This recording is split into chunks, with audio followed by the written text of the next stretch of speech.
Hey, everybody. Welcome to our next virtual guest speaker session here at St. Joseph's University. I'm excited to have today in our sports selling and sales class a St. Joe's alum, Luke Nicolai, right? Did I say that correct? Nicolai, yes, correct. Nicolai, excuse me, sorry about that. Luke Nicolai is in the business development department as an account executive for the New York Mets. Again, really excited to have him join us today to tell you a little bit about what he's doing, how he got involved with the Mets, and hopefully give you some great advice on how to break into the sports industry. So welcome, Luke. No problem. Happy to be here. Thanks for having me, guys. I actually was in contact with Dr. Allen as well as Professor Lutz, and this is something that I wanted to jump at. I am a St. Joe's alumni. I graduated 2020. I was a marketing major. Lived in Lafarge freshman year. I feel like I'm not too far removed. Definitely want to jump at this opportunity. So, I'm just going to take this the direction I think I see fit today. So I'm going to kind of give you some of my background, a little bit of information about the Mets specifically, and then also like the sports industry itself. But I would really encourage you guys, I don't want this to be too formal. I would say I think I do have some knowledge to kind of offer up here. So if there's a question, anything you guys want to stop, like this is an open forum. This is for you guys. This is not for me. So I really would say take advantage of this. And hey, if you want to speak up, go for it. So right off the bat, I am from North Jersey, Morristown, New Jersey, born and raised. Mainly, I am a Mets fan. So if most of you are Philly people, sorry about that. Got to stick true to my roots. Born and raised Morristown, New Jersey. Graduated St. Joe's 2020, marketing major. Right out of school, I was 2020 grad. COVID kind of was going on at the time. I was not really sports centric at St. Joe's. I'm a big sports fan. I worked at Opaque, as a desk attendant, to make some money during college, but didn't really seek a career in sports. Right out of school, I actually got my first sales job in the logistics industry. Did that for about a year, learned a lot. And then I got an offer to come join the inside sales program up here with the Mets. Wanted to move back home and, took advantage doing that. I then spent about 5 months in the inside sales program, honing my craft, kind of learning all the ins and outs of the industry, a bunch of skills that are necessary to kind of succeed here. I was thankful enough to then get promoted to my current position as an account executive on the new business development team. There's a couple of different pathways to go within the sports sales industry. I'm mainly focused on new business. So basically, if looking at my screen, if Matt Rosen is not a Mets member currently, I will call him, and try and get him to obviously become part of the family. Then we have a whole service team, groups team. There's a million different avenues to kind of take it, but I'm more bringing outside members that aren't currently a Mets season ticket holder, bringing them into the Mets family. So that's my role currently. That's how I got to the Mets. How inside sales affected me personally. Full transparency, right out of school, didn't really know what I wanted to do too much. That first sales job I mentioned, I learned a lot, but I didn't really, I did not hit a home run with it. I was kind of middle of the pack. I, had my lumps, obviously, and then the Mets inside sales program, I kind of gained my confidence. I'm passionate about sports. This was definitely something I, was confident in doing and knew I could do, to the best of my abilities. And, I've kind of taken off ever since then. So I don't know if I described anyone else in this room, but if you can relate to that in any way, I feel like I'm kind of the right guy to talk to here. So that's kind of really what I wanted to start with. It is obviously a blast. I'll get more into what actually working in sports actually looks like. But honestly, I want to open this up to you guys. Really, if you have any questions, anything top of mind, shoot them at me. I'll do my best to see what I can, get for you. And don't be shy, because I will call on you if this goes south. So everyone, kind of pay attention here. Yeah, I got a quick question for you. Shoot.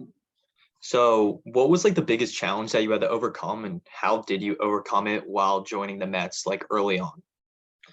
Early on, it was definitely getting your feet wet in inside sales. We have like a 2-week onboarding process. And so I'm speaking of my Mets experience, but honestly, I have enough connections to the industry now that this is kind of all inside sales programs. So don't think this isn't just Mets specific. This is basically starting in sports sales, like in general. right off the bat, it's tough because you're booking meetings, whether it be Zooms, face-to-face tours, ballpark appointments. You're getting told no a lot more than you're getting told yes right off the bat. And it's about being consistent enough to kind of, if I do the process right, 50 times, maybe it only works once. But, if you're calling 100 people a day, some of these people don't want to talk to you. Some people are super interested in talking to you. You never know what's going to be on the other end of that phone. So it's really about the consistency and call in, call out, making the most of your opportunities because, Connor, you could call 100 people in a day and only 5 pick up. And if you're not kind of on top of your game at that point, you just went 0 for 5. I am obviously, I was a baseball player. I like to relate it back to baseball. In sales, if you're hitting, 300, 3 out of 10, you're a Hall of Famer. That's kind of the best way to describe it. So getting over that and kind of getting over that hump. Honestly, I don't know if anyone plays video games here, but treating these people like they're NPCs is the best way that I've been able to describe it. Because if they say no, tell you to screw off, you're never really going to have to meet them in person. It's just kind of get over it onto the next one. So the consistency of getting over that hump would be my answer to that question off the bat here. So good way to lead us off, Connor. Thank you. Cool. Yeah, I got a Hey, Luke. question for you. Oh, go ahead. Oh, so it's kind of a 2-part question. So how did you get in touch with the Mets? Was it through a recommendation? Was it through LinkedIn, or did you know somebody? And the next part is, how would you suggest someone goes about trying to get a part of a sports team?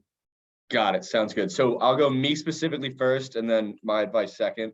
Me specifically, first off, I actually I had a connection at MLB that kind of put me not in the right, realm, but was like, maybe you should think about this, because I wasn't even thinking about inside sales.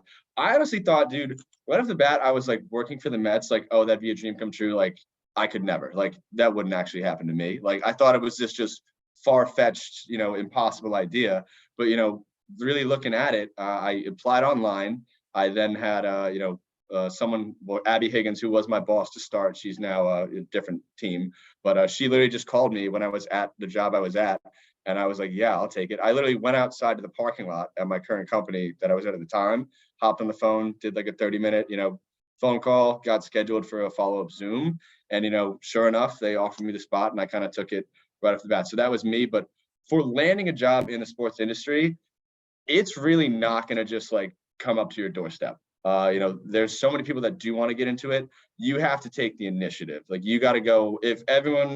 I hope everyone here has a LinkedIn account. If you don't, that is the first thing you're going to do once we get off this Zoom, is make one of those and, kind of just connect with everybody. Literally just say, hey, I'm looking to break into sports.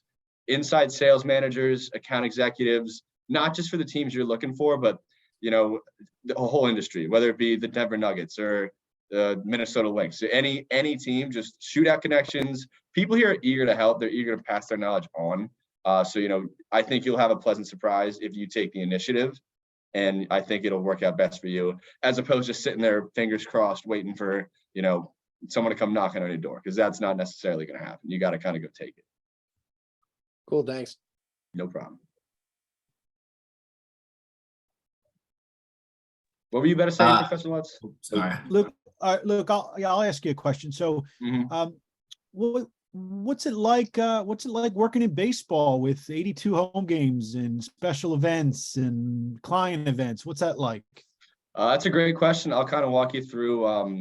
I guess we'll go during season, because it's kind of different in season and off season. So my day to day is, say we have a home game against the Phillies on like a Tuesday night. I will work my basically 9 to 5 at the office. I am actually at Citi Field right now. I'm in like a conference room. We're in right field right now. So I do work at the office. We can work from home if we want to, but I like coming in. I'll do my 9 to 5 regular job, whether it be hosting meetings, ballpark tours, making outbound calls. And then once the kind of 5 o'clock hits, I'll then usually have 2 to 3 meetings before first pitch. So first pitch will be at 7:10. I'll have 30 to 40 increments of a family of 4 coming down. Maybe it's a B2B business, meeting.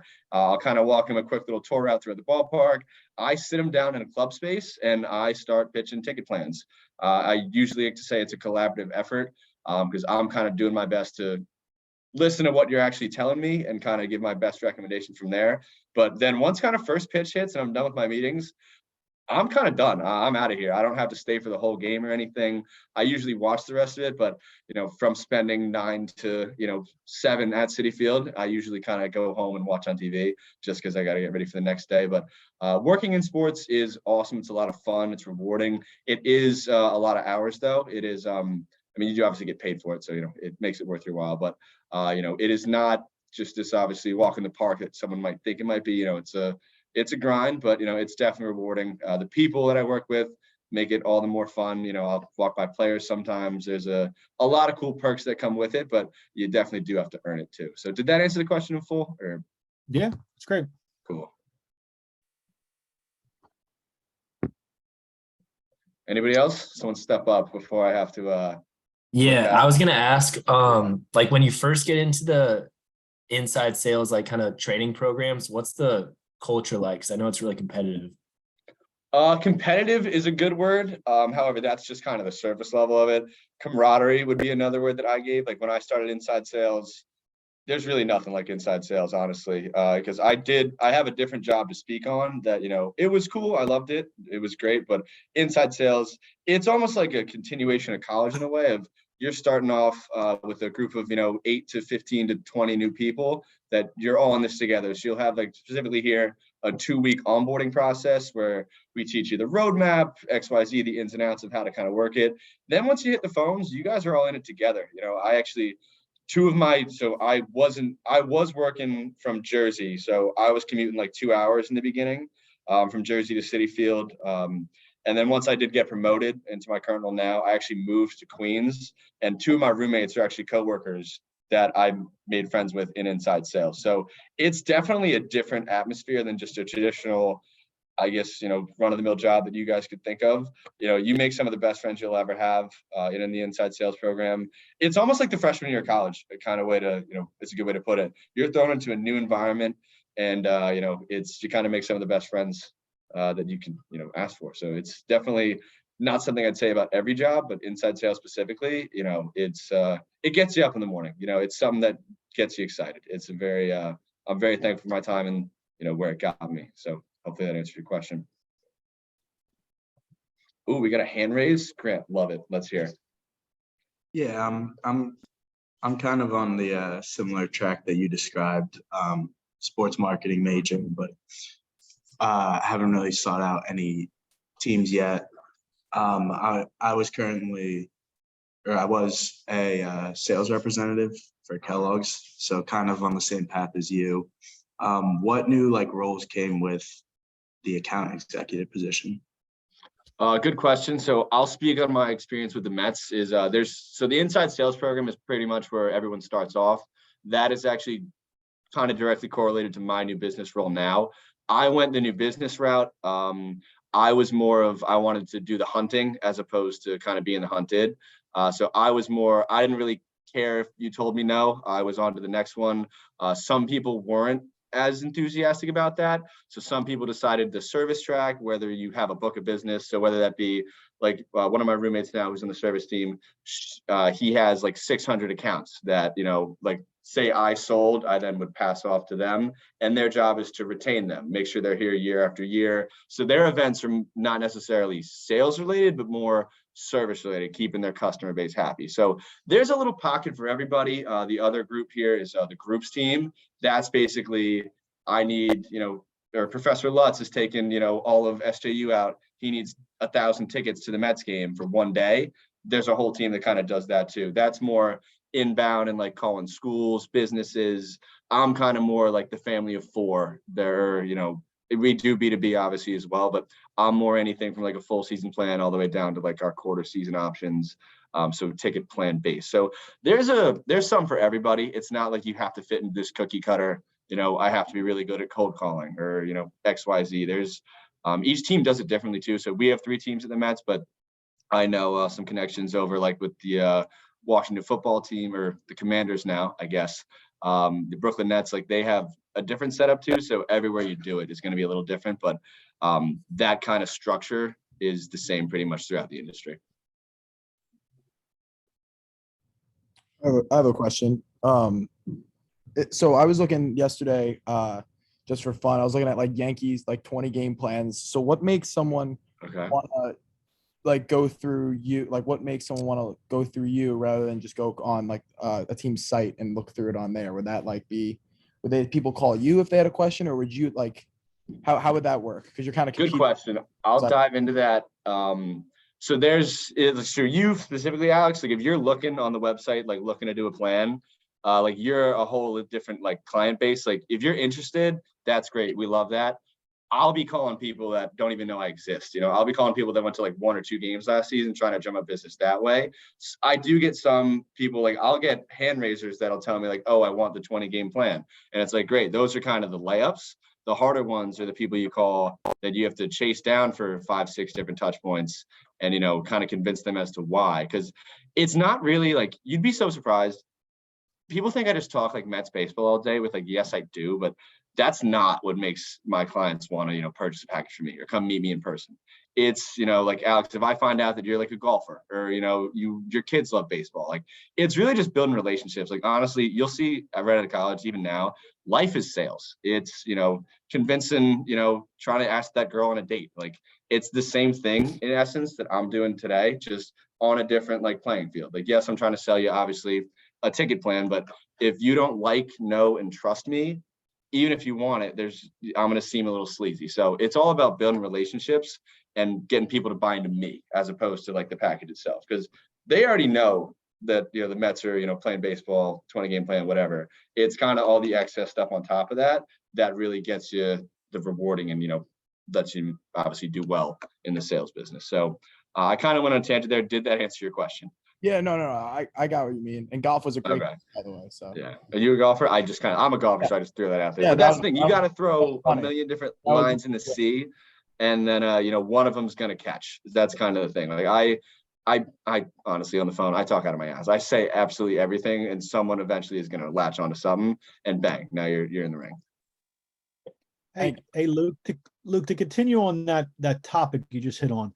One of the things that we started to dive into is the idea of building benefits and experiences for different ticket packages. So tell the class a little bit about how you would tier your benefit sets or your experiences to try to incentivize someone to go up that next level, whether it be a 10 game to a 17 game, a half season to a full, that sort of thing. Got it. Okay. So that's actually something that is more service team oriented, but I can speak on it. So Okay. I'll give you actually a specific example. This dude, his name's Terrence Haggerty. He bought a 6 game mini plan off of me at the beginning of last season. And then, I knew he wanted to come out to a little bit more. So I actually invited him down to the ballpark for like a VIP tour. So him and his family of 4 came on down, met me because they bought over the phone with me. I wanted to get them at the ballpark because face-to-face does, usually do better. I actually brought them down onto the field behind the dugout. No one else is there. We have the whole ballpark to ourselves. I'm kind of explaining some of the events we do. One thing we do, it's called Met for a Day. I actually have the ability to take some clients out onto the field. We set up the turtle shell as well as the L screen and do like batting practice for the season ticket members on like a random Saturday at the end of the season. It's a blast. And when I first started in inside sales, you kind of got to earn your keep a little bit. So I played back in high school. I'm not, Cy Young by any stretch of the imagination, but I could throw strikes. So I was like, okay, I'll hop on. I'll be the pitcher. So I'm digging in, pitching on the same mound that Max Scherzer was, having a good time doing it. And I try and paint the picture of, their kids or, dad, whoever's important to them, including themselves, like taking swings on Citi Field. Like that's a benefit we can give you that you can't get necessarily on StubHub. So it's not even about, yes, you save 5% on tickets. It's about, oh my God, you're going to make a lifelong memory and, make fans for life. Like that's kind of how we work people up the ladder. It's so not about X's and O's. Like the numbers are never really going to add up. It's more so, can I create that emotional excitement in somebody and get them bought into me and the plan? And then it's kind of cake from there, to be honest. I had a question.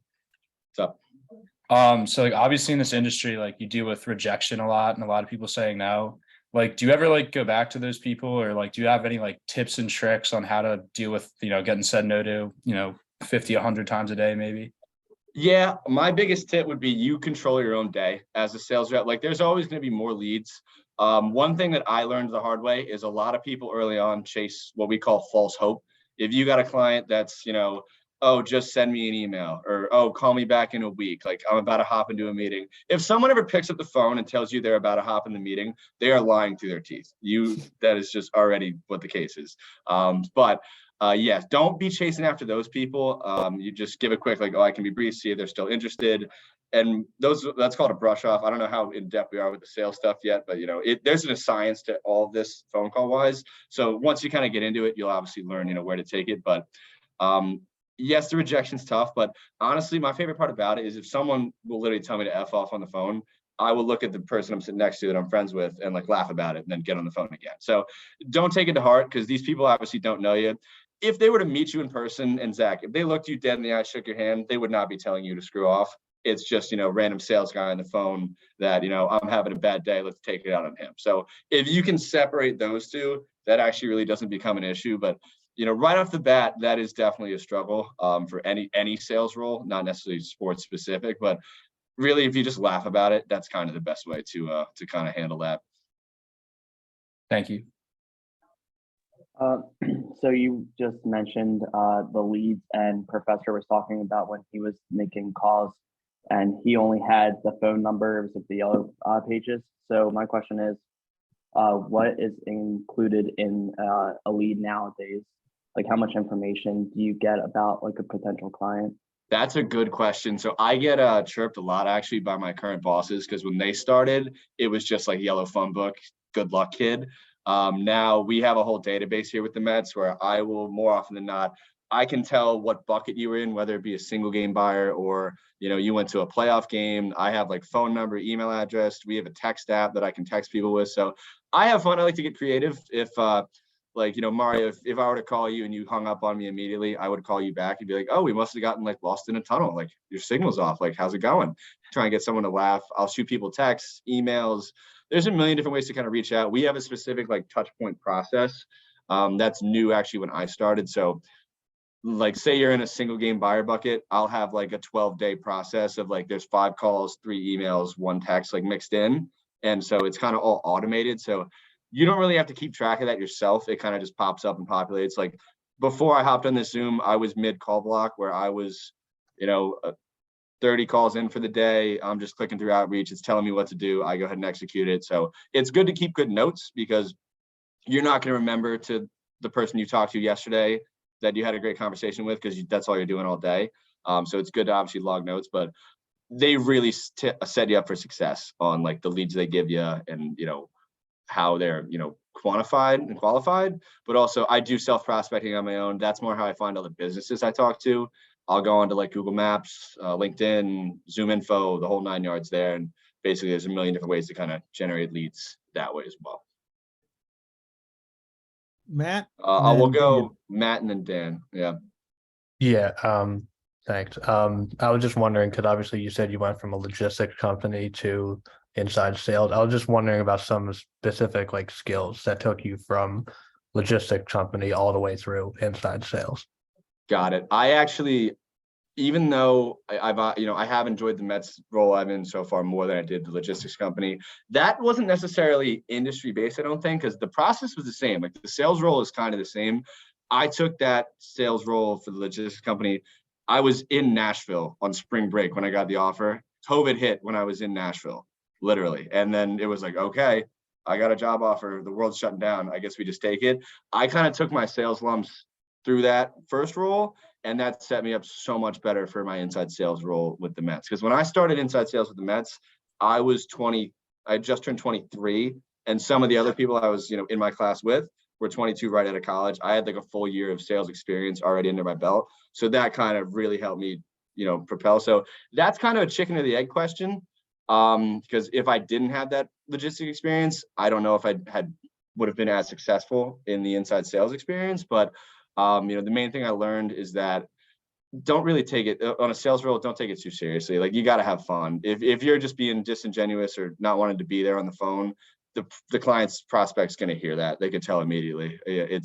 I'd say that's kind of the biggest answer to that one. Cool. Dan? Yeah, so I guess when you first started with the Mets, what was something that was like tough to get used to, or like, I guess like a big shock when you first started selling? Started selling. Big shock to get used to. I mean, the rejection's obviously the first answer, but outside of that, it was what I was talking about on the phone, honestly. It wasn't like, oh my God, who's your favorite player? Like, even for the Phillies, it's not like, oh my God, like Bryce Harper's stats. Like, if I found someone likes to go fishing, I would be like, oh, even though that's not for me, like, tell me more about that. You know, find out, getting people to open up to you was the key to success and building relationships. So I would be talking about, you know, video games, accounting, stocks, like literally I'm walking around the phone talking about God knows what, but it's, you know, all to kind of end to the greater process. So that was a shock to me, is how easy is the wrong word, but, you know, odd and quirky and just ridiculous. Some of the, like, telling like my parents and, you know, some of my friends, like, oh my God, what's it like working for the Mets? I'm like, I can't even really answer that question in one breath. It's a lot of different stuff thrown at you. But yeah, no, I think that's the first thing to come to mind, but the rejection would be the easy answer. I'm trying to give you something different. Thank you. No problem.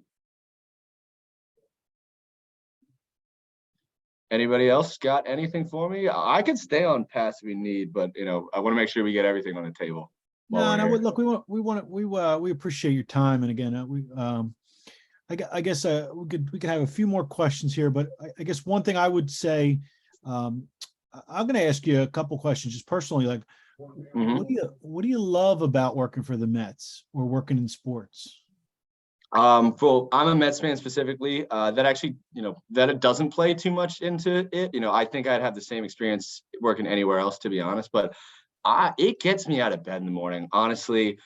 You know, like, yes, I make a good salary at this point. Like, all the bells and whistles are cool, but, you know, I come in, you know, like, get invited to this today to talk to you guys, like, to kind of give back to the next generation of like sellers. Like, oh my God, that's awesome. I love it. Like, we actually just had a new inside sales class start here, and I've done everything that they're going through. And, you know, honestly, for me, becoming a manager is something I do want to do one day. You know, I think the next step for me is an inside sales manager at some point, hopefully sooner rather than later. But seeing it in person, getting up, you know, being at the stadium, like opening day last year is another one too. Like, I worked my ass off to sell out this ballpark, and seeing it in person, literally being sold out and watching the baseball game, knowing I, you know, had a lot to do with this, was so much more rewarding than just, you know, a typical 9 to 5, you know, clock in, clock out, you know, brains turned off the whole day.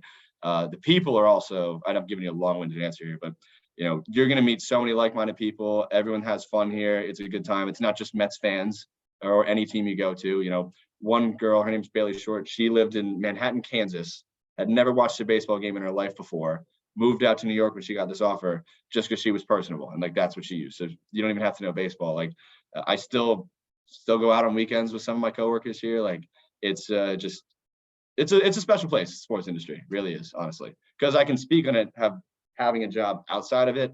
It's, you know, I think I'll be here for a while, to say the least. Okay. And then I guess the other question I have just is, you know, what's the best advice? We've got best advice for students looking to get into sports. We've got a lot of seniors here in their last semester, and I know they're starting to freak out a little bit, thinking like, okay, oh my God, in 2 months or 3 months. Got it. Okay. So first off, seniors, enjoy that last semester. It is fun. No, the big world, real world is not as scary as you think it's going to be. Take a deep breath, calm down.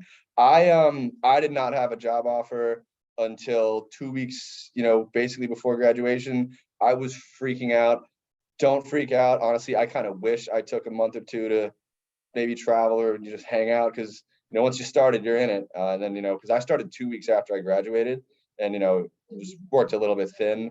But so don't forget about that for the seniors. And then everyone write this down. Take initiative. That is, if there's anything you remember from this Zoom, it is take initiative. No one is just going to hand this to you. You got to get out there, go to conferences, go to the career fair. You know, I know you don't want to put that suit on and go to the career fair, but just do it. I'm telling you, just do it. And, you know, kind of after that, message people on LinkedIn, find inside sales managers, find account executives, email them, find a way, maybe hop on a call, pick people's brains. Like, that's honestly the best way to network. Because, you know, me specifically, like here with the Mets, like if we open up a spot, great. But I also, the sports industry is so interconnected. You know, my ex-boss is now the head honcho of the Brooklyn Nets. The guy I used to sit next to is now the inside sales manager at the Washington Commanders. The Detroit Tigers and Red Wings, the New York Islanders. Like I have connections at all these places, and that goes not just for me, everyone in the sports industry. It's all one web. So whether you catch someone with the Dodgers or the Timberwolves, like that could help you get something with the Phillies or the Eagles or the Suns. Like it's all one web. So don't just be dead set on like this one exact thing. Like whatever comes to you, whatever catches, go with it, because you never know where it's actually going to lead you. Okay. Well, Luke, thank you so much for joining us. I think you gave some great advice and some great insight on what it's like to work for the Mets and in sales. I hope, if you don't mind, what I would like to do is just to share your contact information with the class. And so if they have any other questions, maybe they can reach out to you via either email or LinkedIn. Would you be okay with that? Absolutely. Connect with me on LinkedIn. I'm more than happy to connect with everybody. It is Luke Nicolai.